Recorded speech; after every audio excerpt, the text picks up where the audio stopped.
What is life? In a nutshell, scientists would define it as a self-replicating process that requires at least one thermodynamic cycle. To put that another way, something that is alive is able to make a copy of itself, and it does this by harnessing a source of energy, using it to transform chemical resources in some way. The supply of energy must be continuous. If the energy sources were to become unavailable or the life form became unable to tap it, then the result would be death. That is something else unique that life can do. It can die. According to this definition, the simplest life form is a strand of nucleic acid,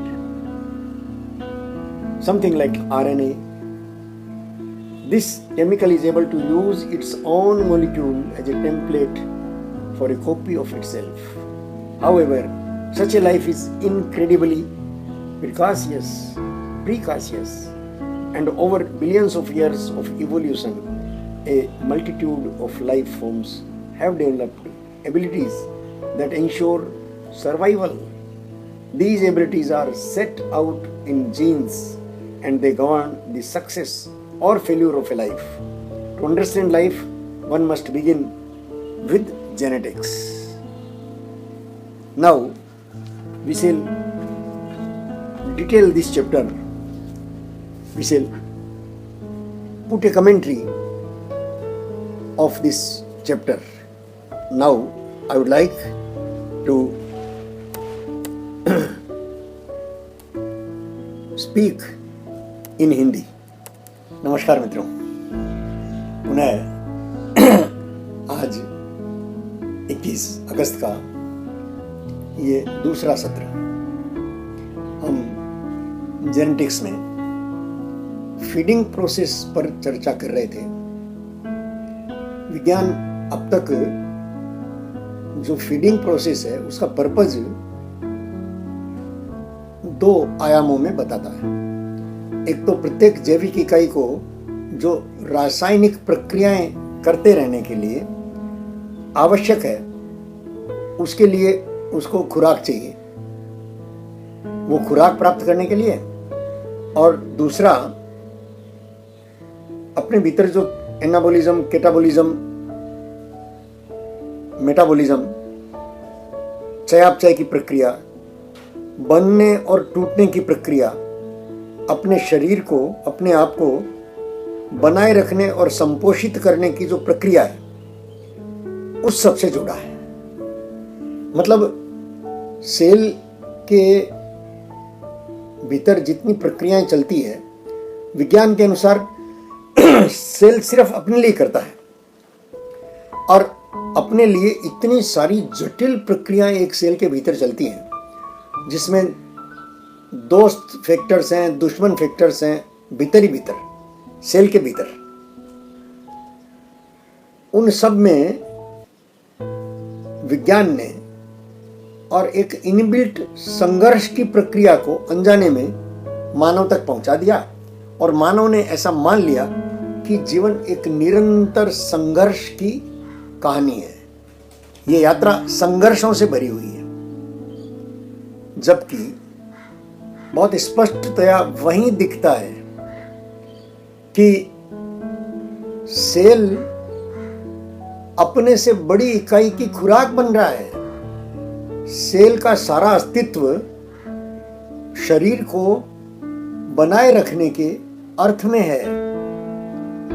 जो cell अपने भीतर और अपने बाहर भी, अपने परिवेश के आसपास जो है, उन सब से संघर्ष करता है और अपने भीतर संघर्ष चलाता है। जैसे मानव अपने भीतर भी लड़ता है और बाहर भी उसके लिए युद्धों से भरी हुई चुनौतियां हैं। भीतर बाहर दोनों तरफ संघर्ष, जैसे मानव इकाई करती है, ज्ञानावस्था की इकाई करती है, वैसे सेल भी कर रहा है।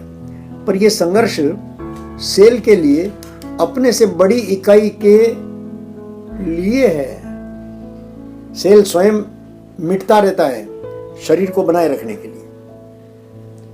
शरीर को बनाए रखने के लिए कहना चाहिए कि सेल अपना बलिदान देता है, सहर्ष देता है, सहज देता है।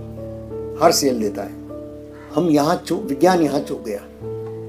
विज्ञान ने यह नहीं देखा कि सृष्टि में सहयोग है परस्पर, और यह सहयोग स्वयं के मिटने तक है। जैसे पत्तियां अपनी खुराक प्राप्त करती है, अपने आप को पुष्ट करती है फोटोसिंथेसिस की प्रक्रिया से, जटिल केमिकल प्रक्रियाओं से, तो वो खुराक बनती है पशु पक्षियों की, जानवरों की।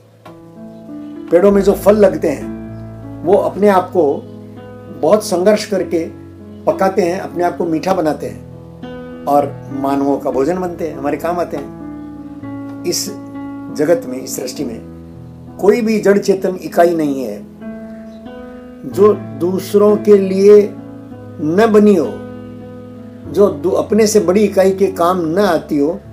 ऐसी किसी इकाई का एग्जिस्टेंस ही नहीं है। प्रयोजन शून्य कुछ नहीं है मित्रों इस सृष्टि में। इसलिए प्रयोजन शून्य होते ही आदमी अपने देह यात्रा को समाप्त करने की प्रेरणा पा लेता है। कैसे भी समाप्त करे, जिसे हम आत्महत्या कहते हैं, उसका बड़ा कारण जीवन में से प्रयोजन का खो जाना है। किसी को प्यार में धोखा मिला, उसने अपने जीने का प्रयोजन खाली वहीं तक सीमित रखा था। प्यार में धोखा मिलते ही वो अपनी ये लीला समाप्त करता है, समाप्त करने की दिशा में प्रेरित होता है, आगे बढ़ता है।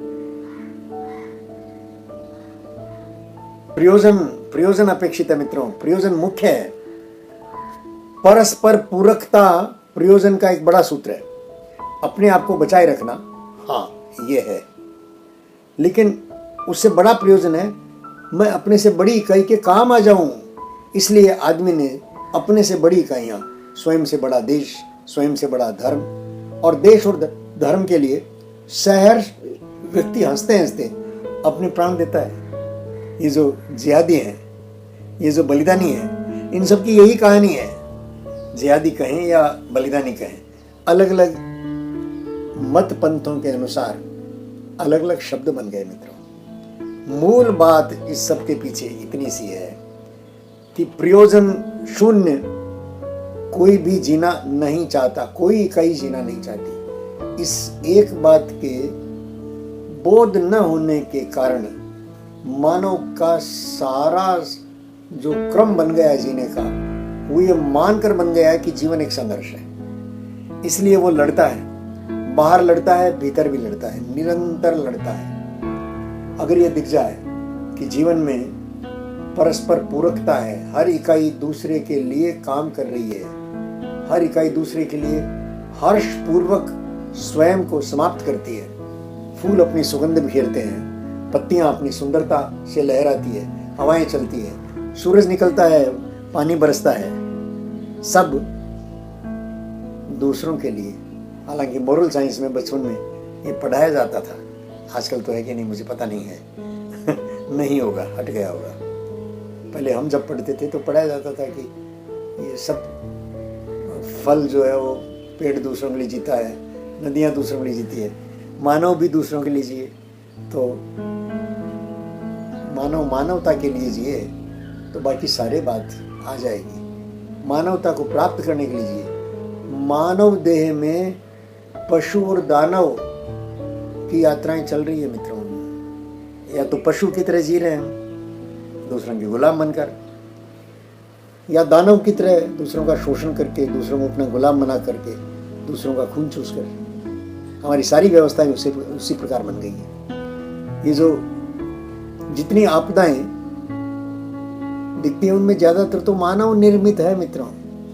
सृष्टि ने मानव के लिए किसी आपदा का सृजन नहीं किया, किसी आपदा का सृजन नहीं किया।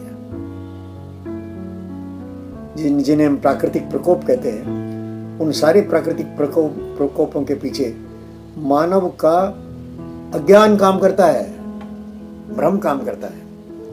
मानव भ्रमवश स्वयं का नुकसान करता है। स्वयं का नुकसान ही पूरी सृष्टि का नुकसान है।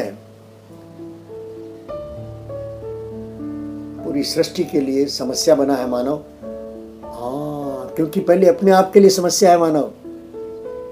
जो समस्या है वो समस्या ही बनकर रहेगा, समस्याएं बांटेगा, समस्याएं भोगेगा।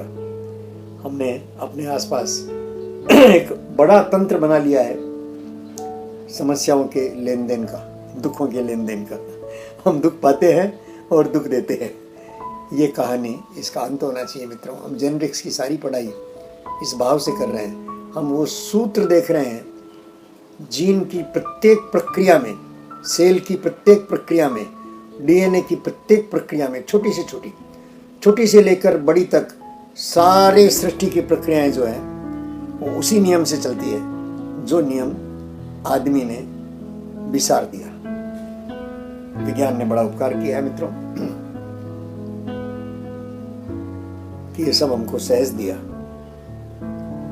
विज्ञान के इस उपकार का सार्थक उपयोग करते हुए अपने आप को जानने का रास्ता है ये, जो साधक के जहन में, विचार में कहीं से आया। साधक बहुत कृतज्ञ है कि इस विचार ने साधक को पकड़ा और बाल चेष्टा कर रहा है मित्रों स्वयं को समझने की। स्वयं को समझने में आप सबका सहयोग मुझे मिल रहा है। आपके सबके साथ बांट रहा हूं मैं ये प्रक्रिया पूरी, और इस प्रयोजन को हम और बेहतर आगे जानते रह सके, इसको हम दोहराएंगे मित्रों। इस बात को प्रत्येक प्रक्रिया में जब जब साधक को ध्यान आ जाएगा अपनी तरफ, तो इसको और बांटेगा। प्रणाम करता हूँ मित्रों, नमस्कार।